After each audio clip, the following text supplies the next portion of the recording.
You are watching Delhi News. ये UAPA का जो कानून है उसका अमल होना चाहिए और राज ठाकरे को उसके अंदर अरेस्ट करना चाहिए। सरकार से हम लोग की यही दरखास्त है कि आप नक्सलवादियों पर ये कानून लगाते हो तो आप राज ठाकरे पर ये कानून क्यों नहीं लगाते हो। देखिए, सरकार अगर कह रही है कि इनकी बयान से अगर कोई हादसा हो सकता है तो इसका मतलब ये है कि कानून के खिलाफ उनकी कार्रवाई चल रही है। देश में एक कानून है कि जिसका नाम है prevention of unlawful activities act, UAPA करके उसका शॉर्ट फॉर्म है। कई लोगों को उस कानून के मुताबिक हिरासत में ले जाया जाता है, समझाया जाता है उनको कि जो काम आप करने जा रहे हो वो गलत है, और जब तक कोई ये नहीं कहता कि मैं इसको छोड़ूंगा तब तक वो पुलिस उसको छोड़ती नहीं है। सरकार से हम लोग की यही दरखास्त है कि आप नक्सलवादियों पर ये कानून लगाते हो तो आप राज ठाकरे पर ये कानून क्यों नहीं लगाते हो। मजबूरी क्या है ये आप बताइए। मैं उम्मीद करता हूं कि सरकार ने कहा है कि हम ऑल पार्टी मीटिंग बुलाने जा रहे हैं, लेकिन उम्मीद ये करूंगा कि ऑल पार्टी मीटिंग में जो तय होगा उसको अमल करेंगे। ये आश्वासन होना सबसे जरूरी है। नहीं तो चाय पान की मीटिंग हो गई, चाय हम लोग ने पी ली, बिस्किट खा ले, अपनी बात रख ली और सरकार ने कुछ उसका सुना नहीं तो मेरे समाधान को उससे कोई मतलब नहीं। तो इसलिए ये यूएपीए का जो कानून है उसका अमल होना चाहिए और राज ठाकरे को उसके अंदर अरेस्ट करना चाहिए।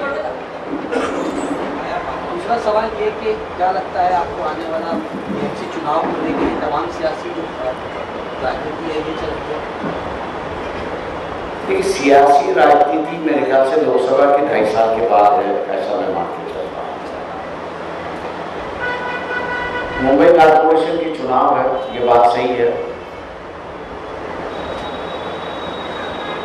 उत्तर प्रदेश के बाद हम लोग समझते हैं कि कांग्रेस पार्टी की जो ताकत थी वो बहुत ही कम हो गई है। ऐसे वक्त में मैं ये मान के चलता हूँ कि मुसलमानों को थोड़ी राजनीति पे अपनी गौर करना जरूरी है, ऐसा मैं मानता हूँ। गलत नहीं होगा अगर कहूँगा कि मुसलमानों की जो राजनीति रही वो सवर्णों के साथ की राजनीति, मजलूम समाज के साथ में उनकी राजनीति नहीं रही, वंचित समाज के साथ में राजनीति रही। अगर मुस्लिम राजनीति इन वंचितों के साथ, मजलूमों के साथ अगर जुड़ के अगर राजनीति होती है तो एक नया आयाम राजनीति में शुरुआत होगा, सामाजिक नीतियों में शुरुआत होगा और बदलाव का पैराव है वो दिखाई देगा। आज मैं मान के चलता हूं कि राज ठाकरे की बयान से माहौल खराब करने की, दंगा फसाद करने की कोशिश है, लेकिन आम जनता जो है वो अभी तक उसको खास नहीं डालते। सर, जिस तरह जबरदस्ती से टकराव करके माहौल बनाने की कोशिश वहां पर की जा रही है, और इसलिए ये जो नया दौर शुरुआत हो रहा है, सामाजिक दौर शुरुआत हो रहा है, उसको मैं समझता हूँ कि मुसलमानों में एक नई राजनीति शुरुआत को होती है। जुल्म समाज जो है उसको अगर सत्ता में हम लोग अगर बिठा देंगे तो शायद मेरे ख्याल से यह रोजी रोटी की राजनीति शुरुआत होगी और धर्म की राजनीति बगल में रखी जाएगी। सर, जिस तरह से पिछले 10 सालों से वो अल्पसंख्यकों, चाहे बहुजन समाज के हमारे वंचित तबका हो, उनको निशाना बनाया जा रहा है, लेकिन जो एक्शन में यहाँ पर हमने देखा है कि एक्शन कुछ नहीं है उनके ऊपर, सिर्फ और सिर्फ निंदा कर दी जाती है और छोड़ दिया जाता है। ऐसे में आपके घर से संविधान है सर, डॉक्टर बाबा साहब अम्बेडकर पुत्र कहलाते हैं आप, तो क्या एक्शन करेंगे आप? आपकी तरफ सवाल ऐसा है कि हम लोग सत्ता में तो है ही, पहली बार आपने कभी हमको बिठाया नहीं, बिठा के देखो फिर यहाँ देश की राजनीति कैसी बदलती है वो आपको पता चलेगा। सवाल ऐसा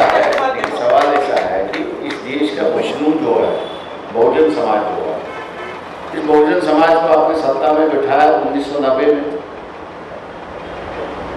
लालू प्रसाद यादव के रूप में, मुलायम सिंह के रूप में, और अपने हालत बदलते हुए देखे। दंगों की राजनीति खत्म हुई, दंगे कभी हुई नहीं। जबरदस्ती अभी जो मुरादाबाद में दंगा करने की कोशिश है, लेकिन वहां पर भी सफल नहीं हुआ। और फिर उसकी दूसरा राजनीति का दौर शुरुआत हुआ, बॉम्ब ब्लास्ट की राजनीति का दौर शुरुआत हुआ। तो आपके सामने एक हकीकत है कि मुस्लिमों की राजनीति जब शुरुआत हुई, मुलायम सिंह के माध्यम से हो, लालू प्रसाद के माध्यम से हो, माहौल ही बदल गया। तो इस बदलते हुए माहौल को मुसलमानों ने देखना चाहिए कि बहुजनों की राजनीति शुरुआत हुई तो सुकून से हमको जिंदगी गुजार रहे। बॉम्ब ब्लास्ट की राजनीति यहाँ सवर्णों को करनी पड़ी, तब जाके कहीं एक दूसरे के खिलाफ, लेकिन वो भी दरार नहीं डाल सके।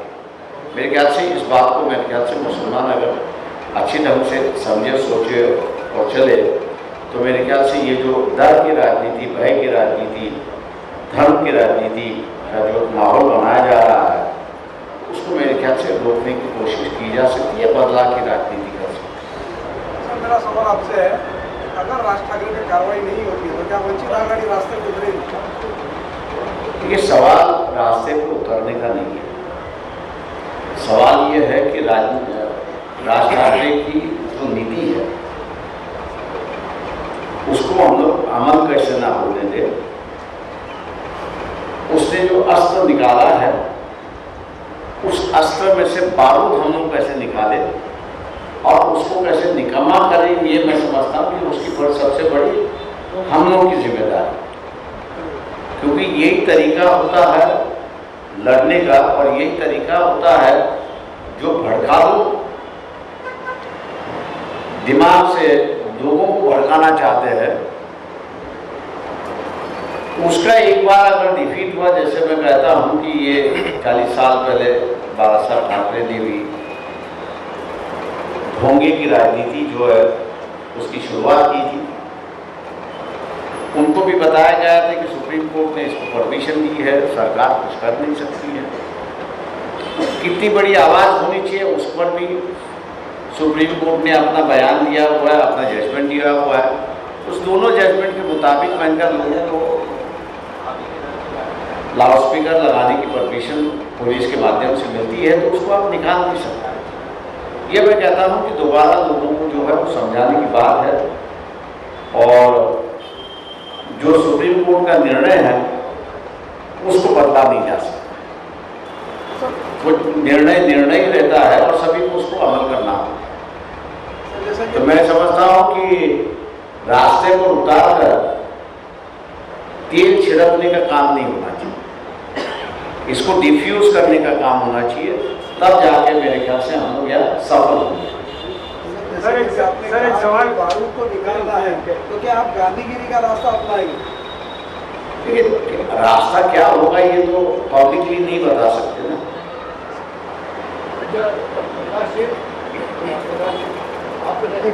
आइए कम तो बढ़िया। आपने अभी बात की कि मुस्लिम की राजनीति जो है वो आपने पार नहीं लाया, संभाल नहीं लाया।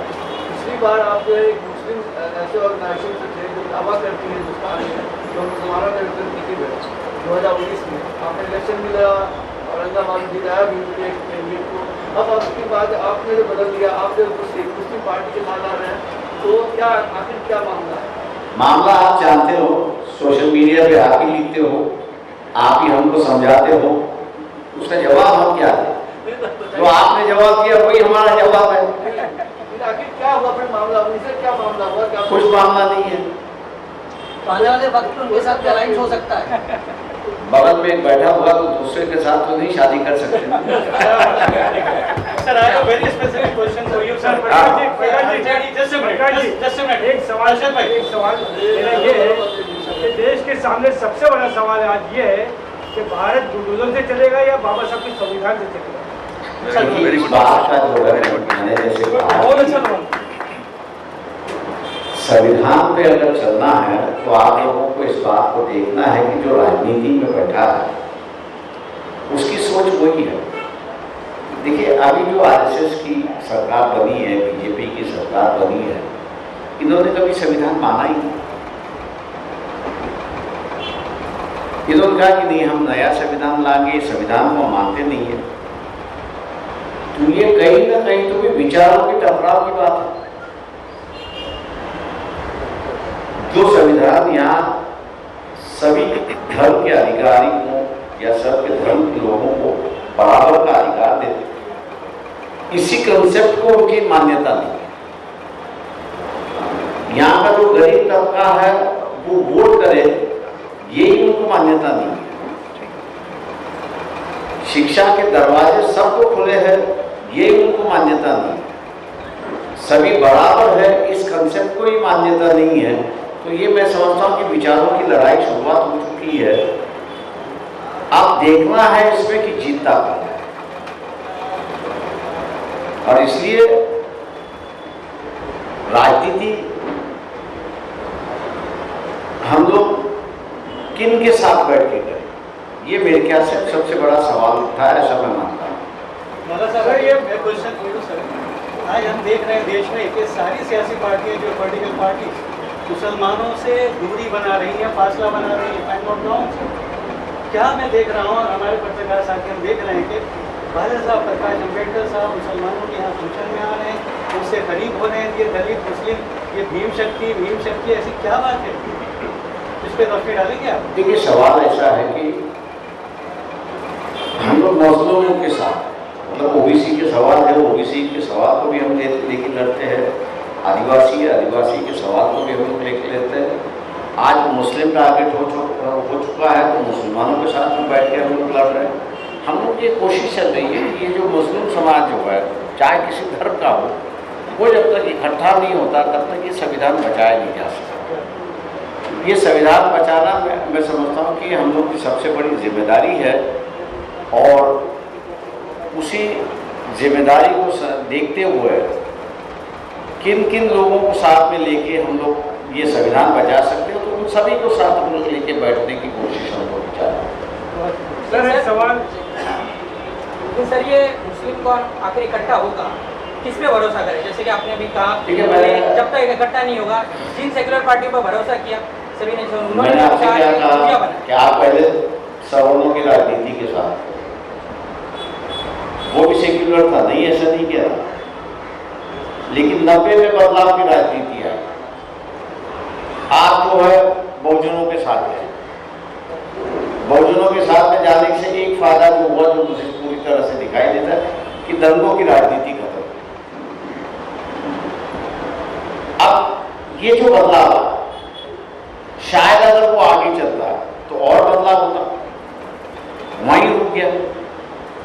तो हम लोग को ये देखना है कि बहुजनों की जो राजनीति है वो आगे बढ़े और वो इस देश का मेन धारा बने, ताकि मेरे ख्याल से ये जो संविधान बदलने की बात, मुसलमानों के खिलाफ की बात, सिखों के खिलाफ की बात, ये जो बातें चली है, बुद्धिज्म के खिलाफ, जैनों के खिलाफ जो आवाज़ बीच बीच में उठता रहता है, मेरे ख्याल से उसको एक सही लाइन में हम लोग ले आ सकते हैं। सर, एक सवाल सबसे बड़ा है कि देश में आज जिस तरह से ओबीसी तबका जो है, कोई बहुत बड़ा तबका आज भी भगवा परिवार के साथ में है, बीजेपी के साथ में, उनकी हुकूमत में भी शामिल है। लेकिन ओबीसी का एक हमारा नौजवान जब अपना शादी करता है और घोड़ी पे जाता है, वो उसको घोड़ी पे बैठने का हक नहीं है, क्योंकि ओबीसी निचले समाज से आता है, वो उसको सिक्योरिटी लेनी पड़ती है। ये देश की अफसोसनाक बात है कि आज भी, और वही ओबीसी सबका जाके आज अपने पार्टियों को, बीजेपी को सपोर्ट कर रहा है। लेकिन ओबीसी पे जुल्म हो रहा है, पिछड़ों पे भी जुल्म हो रहा है, मुसलमानों पे भी हो रहा है, दलितों को भी मारा जा रहा है। तो आखिर क्या बात है कि संविधान को बचाने के लिए जनता के बीच में आप लोग क्यों नहीं उतर रहे इस देश को बचाने के लिए? और जहाँ तक राज ठाकरे की सर बात है, आपने कहा कि आप हुकूमत में नहीं है, ठीक है, आप हुकूमत में नहीं है, लेकिन आंदोलन तो आप कहा करें सर। अगर मस्जिद के बाहर आके कोई भी चिल्ला हुआ करता है, चालीसा करता है, हनुमान चालीसा करता है, तो आप लोग जाके उसको रोक सकते हैं। जिस तरह से कम्युनिस्ट पार्टी की बिंद्रक रात की जाके बुजुर्गों के सामने खड़ी हो गई वो, और उसको रोकना पड़ा हो। तो आप लोग सर सिर्फ प्रेस कॉन्फ्रेंस करने से या हॉल में तकरीरें करने से नहीं होगा सर, आंदोलन रोड पे लेके आना पड़ेगा सर, हमको ऐसा लगता है। देखिए, मेरे ख्याल से आपके पास जानकारी बहुत कम है, इसलिए आप ये सवाल पूछ रहे हो। आप मेरे ख्याल से मुंबई में जितनी मस्जिदें हैं, उस मस्जिदों के जो सदर हैं, अगर आप उनसे पूछते तो शायद आपको ये बता देते कि वो उन मस्जिदों के सदरों के साथ या वहाँ के जो मौजूद हैं उनके साथ में किन किन लोगों की बैठक हुई और किन किन लोगों ने यह कहा कि आप डरते मत, डरिए मत, हम लोग आपके साथ। वो कोई मुसलमान नहीं था। ऐसी बातें आप जो करते हो तो मेरे ख्याल से जो एक कोशिश कर रहा है कि दंगा ना हो, उसको आप मायूसी कर देते हैं, क्योंकि आपके पास जानकारी नहीं होती। जहाँ तक मेरी जानकारी है, मैं समझता हूँ कि 90% जितने भी मस्जिदें हैं, सदर है, मौजन है या वहाँ के मौलवी है, उनके साथ में बैठक हुई, आप डरिए मत, हम आपके साथ में हैं। वो 10 लोगों की, लेकिन 10 लोगों ने हिम्मत करके जाके कहा कि भैया हम आपके साथ में हैं। आप लोग 10 लोग जब अपने बस्तियों में जाते हैं तो वही कहते हैं कि अपने को दंगा नहीं करना है, दंगे में अपने को जाना नहीं है, आप अपने आप को इससे दूर रखना है। तभी जाके ये माहौल मैं कह रहा हूँ कि माहौल जो है गरमाने की कोशिश टीवी और इलेक्ट्रॉनिक मीडिया कर रहा है, लेकिन शांति क्यों है? इन्हीं कार्यकर्ताओं की वजह से गांधी है। और मैं आपसे आग्रह करता हूँ कि आप इस तरह से बयान मत कीजिए ताकि उनका हौसला जो है वो टूट जाए। वो ये कहेंगे भैया क्या जरूरत है मुझे जाने की, अगर मुझे गाली खानी है तो इस बात का जो है वो आप लोगों ने सोचना चाहिए। आप लोगों के इस बयान से भी जिसका मन होता है कि भैया यहाँ दंगा ना हो, फसाद ना हो, मुसलमानों का भी अधिकार है नमाज देने का, ईद अदा करने का, तो उसके आपके साथ में है तो आप उसका साथ जो है 10 लोग, आप उसके साथ में नहीं।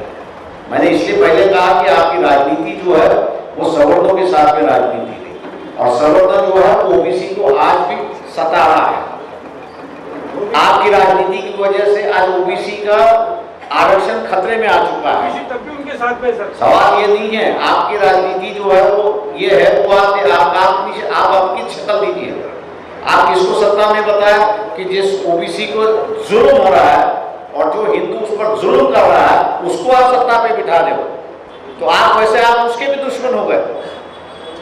ये आप मान लीजिए, इस बात को आप मत नजरअंदाज कर दीजिए। इसलिए हम ये कह रहे हैं कि भैया आप जो है वो आपकी राजनीति जब ओबीसी के साथ में हुई, मुलायम सिंह के साथ में हुई, लालू प्रसाद की याद में हुई, तो यहाँ दंगों की राजनीति उन्होंने खत्म करवा दी।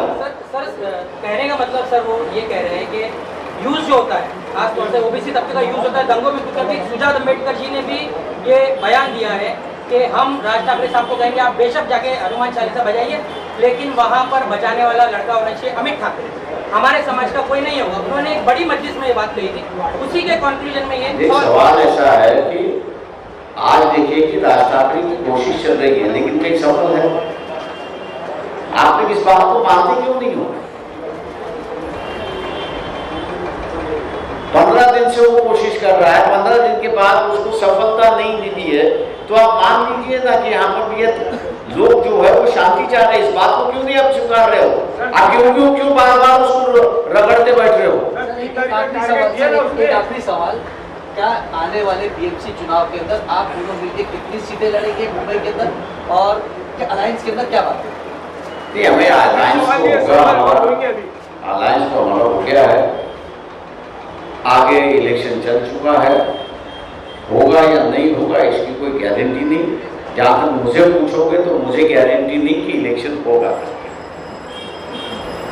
कारपोरेशन का इलेक्शन कहीं भी होगा नहीं, क्योंकि यहाँ की सरकार डर चुकी है, क्योंकि ओबीसी का आरक्षण कोर्ट ने कहा है कि जब तक तुम डेटा नहीं देते तब तक हम परमिशन नहीं देंगे, और ये डेटा देने के लिए तैयार नहीं है। आप इसी से मान लो कि सरकार सेक्युलर सरकार है, बराबर है, जिसको आपने वोट दिया वही सरकार बैठी है। आप किस पर जुल्म कर रही है? ओबीसी पे जुल्म कर रही है ना, क्योंकि उनका आरक्षण चली गया। तो आप ओबीसी से अपेक्षा कर रहे हो, ओबीसी आपसे भी अपेक्षा कर रहा है कि भाई आप मेरे थाली में आके बैठ के खा लीजिए, दोनों खाते बैठेंगे। सर खाते आए सर, खाते रहेंगे। नहीं नहीं, खाते नहीं आए, सवर्णों के साथ खाते रहे और सवर्णों को खिलाते रहे। आरोप है सर, ये आरोप है। Thank you. और सर